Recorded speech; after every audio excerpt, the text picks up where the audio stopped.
E aí, pessoal? Tudo bem com vocês? Eu estou muito bem. Sejam bem-vindos a mais um vídeo. E aqui você vai saber o que acontece nessa edição definitiva número 3 do Homem-Aranha. Beleza?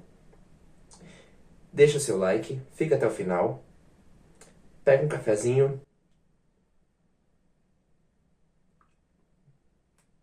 e vem comigo até o final desse vídeo. Já deixou o seu like aí? Então bora!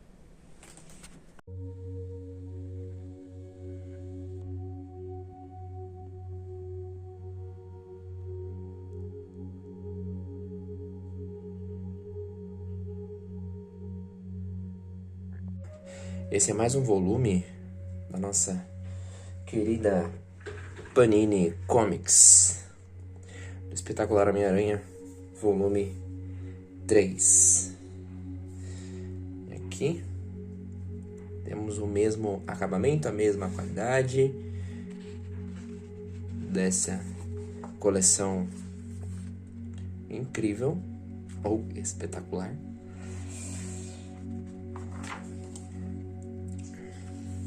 Com o roteiro do Stan Lee, desenhos do John Romita, em especial Anual 3 e Anual 4, pelo Don Heck e Larry Lieber.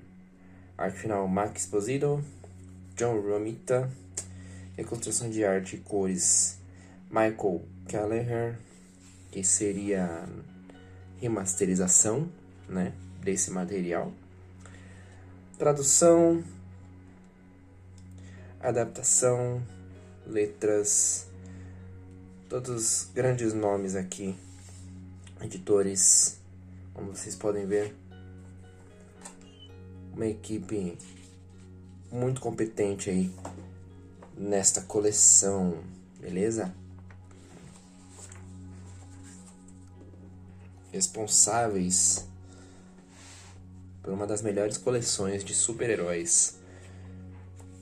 Para quem gosta de super-herói, indispensável.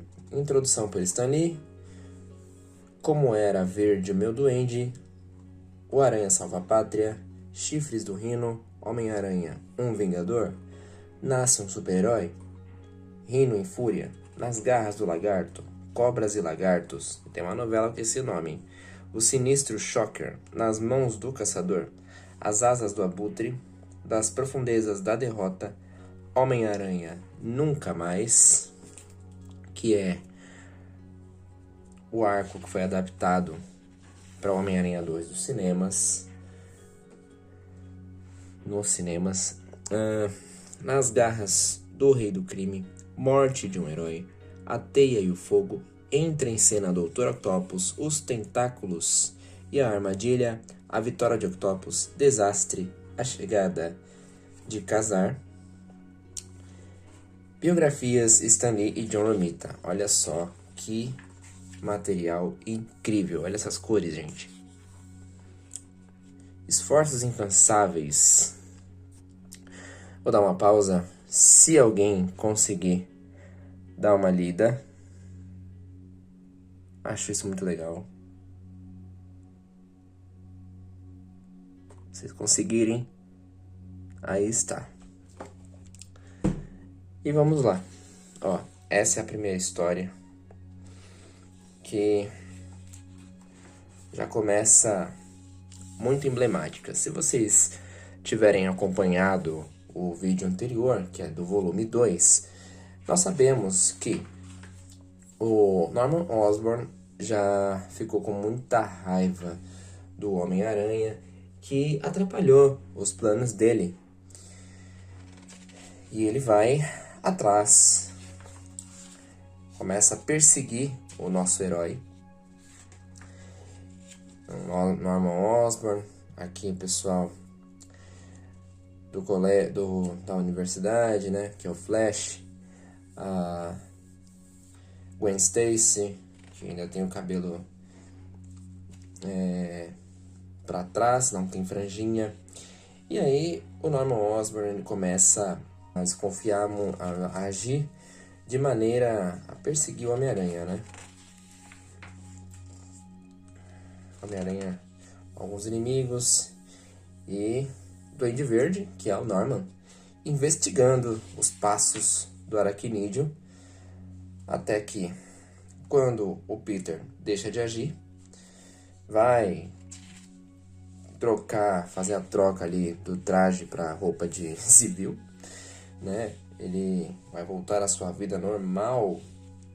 O Duende Verde descobre quem é o Homem-Aranha, na verdade. Na verdade, ele é o Peter Parker. E o Duende Verde mostra aqui, nesse capítulo, toda a sua astúcia e frieza para agir de forma investigativa. E enquanto o Homem-Aranha tá naquela loucura, naquele modus operandi automático de combater o crime, o Duende Verde ele libera um gás tóxico que acaba anulando o sentido de aranha do Peter Parker e que não percebe está sendo perseguido. Então, o Duende Verde consegue se aproximar o bastante para que ele consiga descobrir a identidade secreta do nosso herói, né? Então, o Duende Verde confronta o Peter em frente à casa da Tia May, que percebe um movimento estranho, o que é, na verdade, já um confronto direto do Duende e Homem-Aranha. Batalha franca, até que o Duende consegue capturar o amigo da vizinhança e se revela. Ele também descobre quem é o Peter e ele também se revela Norman Osborn. E essa edição é histórica. Temos aí um primeiro grande confronto do Homem-Aranha versus Duende Verde nesse volume, na edição que nós vimos e nessa aqui, que ocorre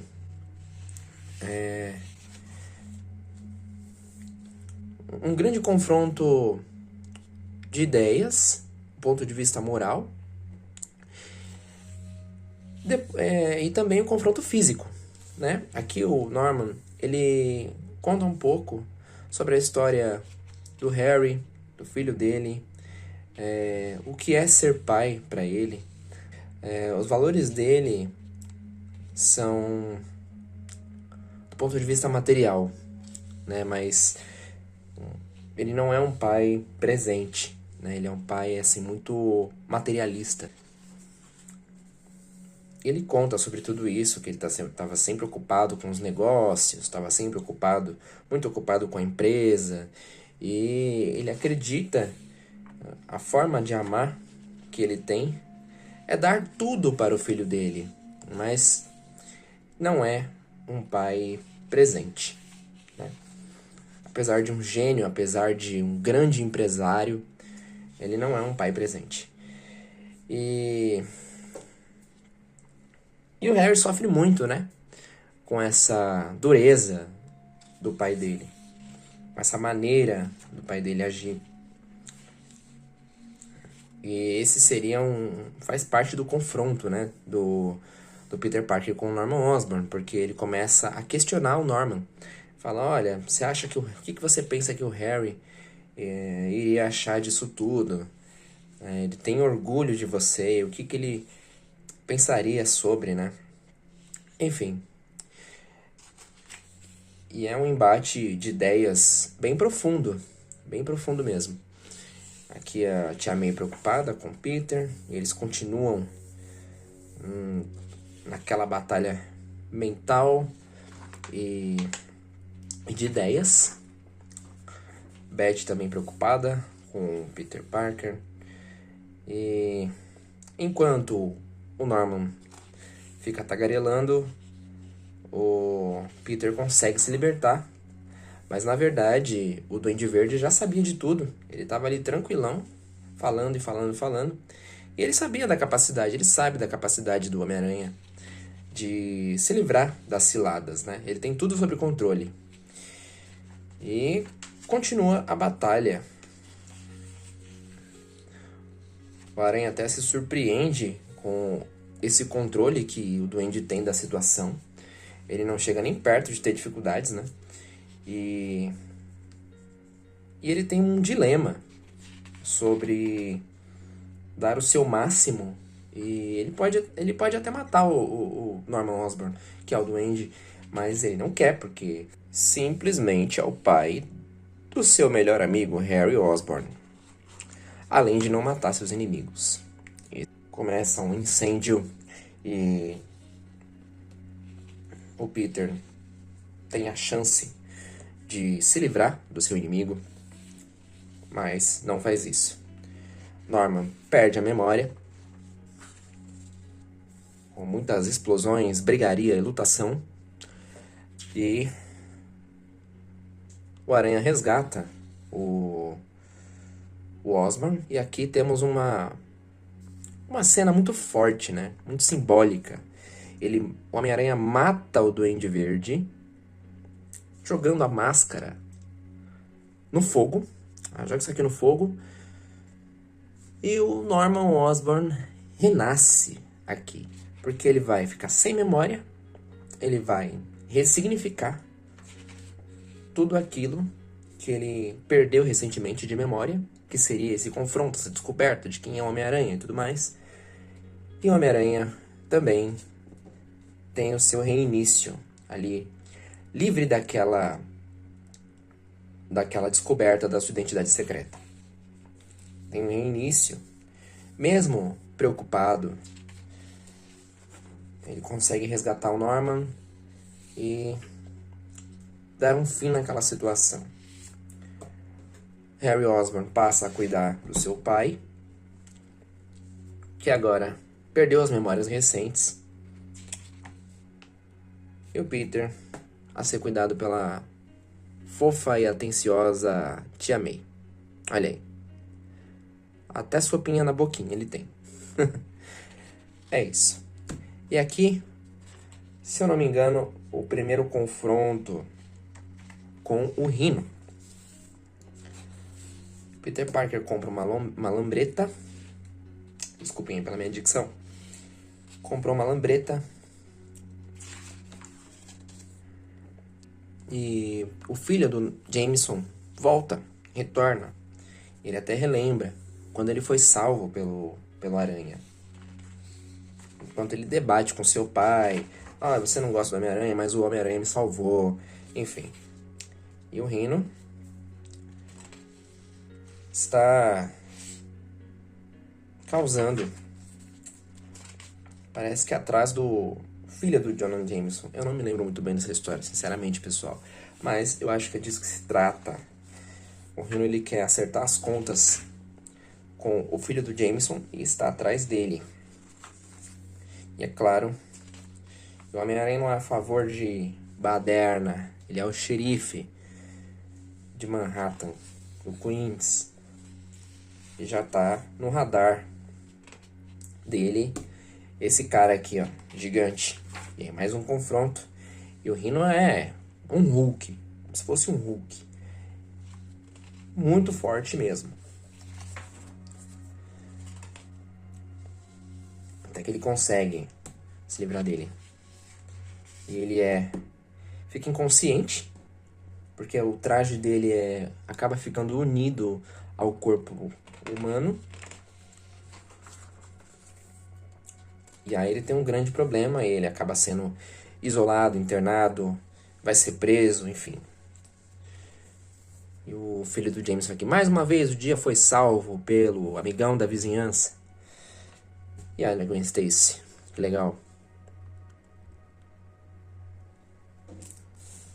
Eu nunca te imaginei como um motoqueiro, Pete. Ué, por quê? Sei lá. E ela está conhecendo o Peter Parker e pouco a pouco eles vão desenvolvendo esse laço amoroso. Pouco a pouco ela vai se aproximando do Peter. E nesse caminho, o Homem-Aranha tenta entrar pros Vingadores. Ah, eu vou ser um herói agora dos Vingadores, fazer parte da equipe. E aqui tem um desafio proposto.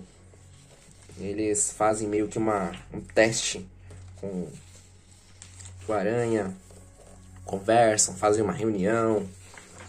Só que aí começa uma bravata daqui, uma bravata dali. Eles começam a se estranhar. Aí falam, ixi, esse Homem-Aranha aí é meio esquentadinho, hein? Aí, enfim, é engraçado, né? Porque quadrinho antigo tem muito disso. Tem sempre uma autoridade maior, né? Pra dar uma lição de moral, assim, que eu particularmente acho muito forçado. Mas, enfim, eles começam a brigar por nada. Por simplesmente, eu sou melhor que você, aí um se acha melhor que o outro. Do nada, né? E até o Thor aqui fala: não caçois de mim, neófito, seria deveras imprudente. Enfim, eles começam a falar: se você é o bonzão mesmo, vamos fazer um teste. Fazer o seguinte, você vai... O Hulk tá descontrolado, você vai vencer ele, entendeu? Mostra que você é o bonzão. Se você conseguir, aí você vai ser um Vingador também. Aí, mano, é mó nada a ver, tipo, é engraçado até. Porque o Peter, o Homem-Aranha, né, ele vai enfrentar o Hulk. Consegue dar um jeito nele. Ele até volta a ser o Bruce Banner.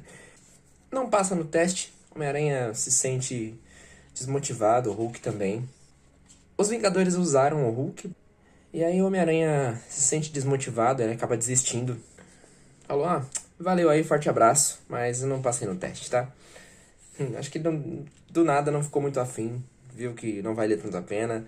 Mas depois se arrepende, no final da história ele fala, quer saber? Eu perdi a chance de participar da maior equipe do planeta. E é isso aí, né? Se desanimou. Também os Vingadores são mal folgados com ele, então... Enfim. Não entendi muito bem essa história aí. Foi um devaneio do Homem-Aranha. Falando, vou participar dos Vingadores. Não vou não. Não, poxa, perdi, né? Mas é isso, faz parte. Aqui mais uma história.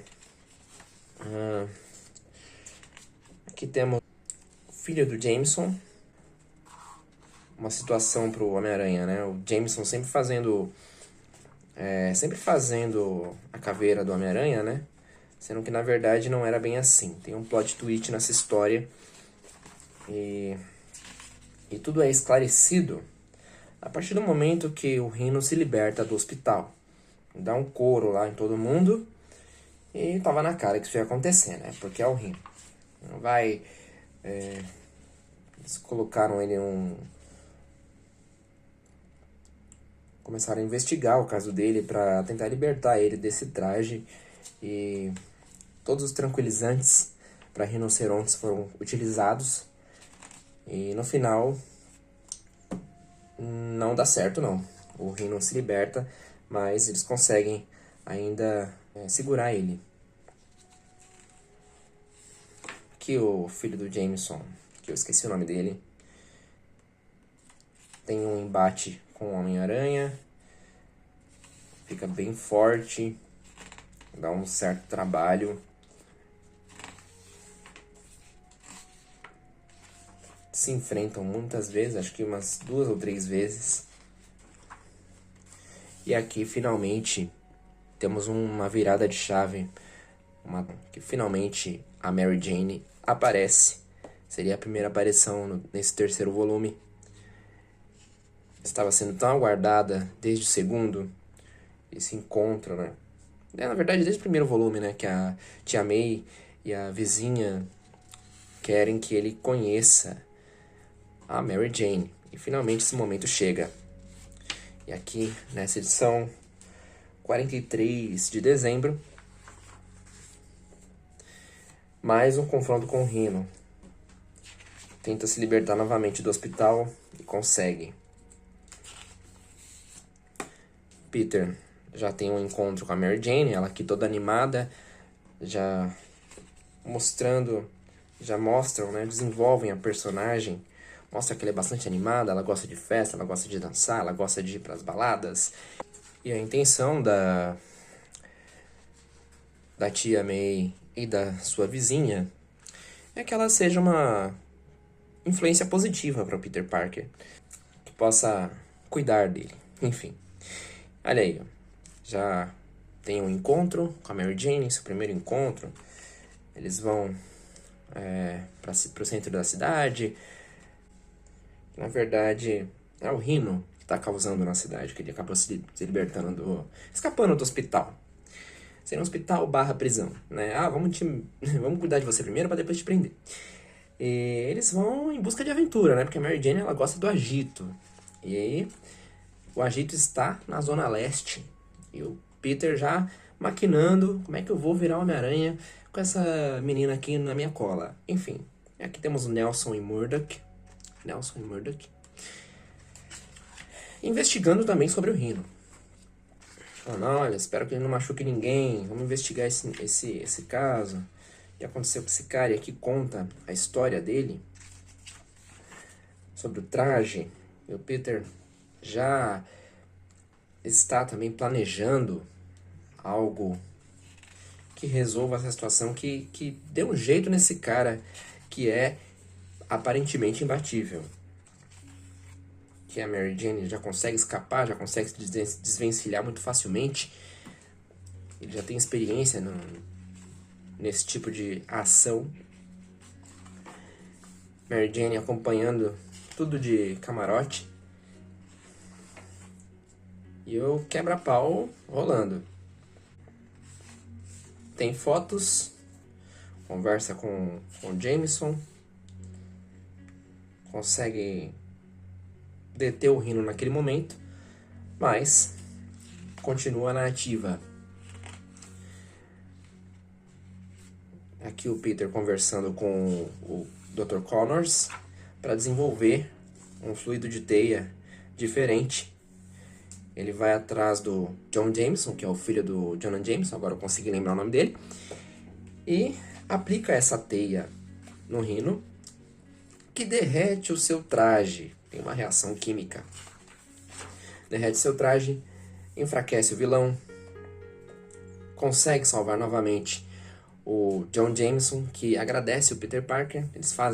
Eles reatam a amizade de novo e o Jameson fica bem nervosinho. Qual é o problema comigo? Eu já derrotei alguns dos vilões mais poderosos de todos os tempos, sem nem piscar. Mas por que é tão difícil organizar a minha vida? Aqui, mais uma vez, se encerra uma história, deixando claro o dilema ser ou não ser o Homem-Aranha, que vai resultar naquela famosa história. Retorno do Lagarto. O Lagarto voltando, Dr. Connors tem aquela sequela do experimento. Nunca desiste de recuperar seu braço e ele tentou de novo uma coisa que ele sabia que não funcionava, que deu muito BO.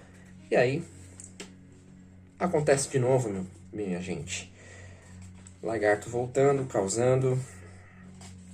Mas o Homem-Aranha até lembra do primeiro confronto, que foi muito épico, que ele ajudou muito o Dr. Connors. Aqui temos as interações. Vale lembrar que eu devo ressaltar aqui que o traço do John Romita é muito, mas muito bom. Ao mesmo tempo que é simples, ele é muito competente em detalhar. Faz um desenho muito fiel à época.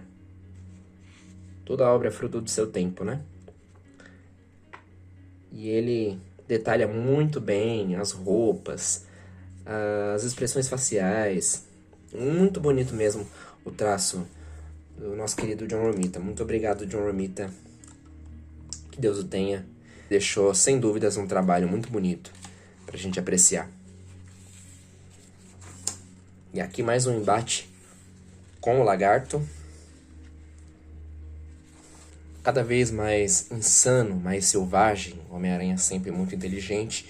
Sempre vendo assim, aonde que o vilão tem mais performance, mais alta performance. Aqui no caso, a força do Lagarto está no combate por terra. Né? E aqui o Homem-Aranha leva ele pro alto, tentar enfraquecer.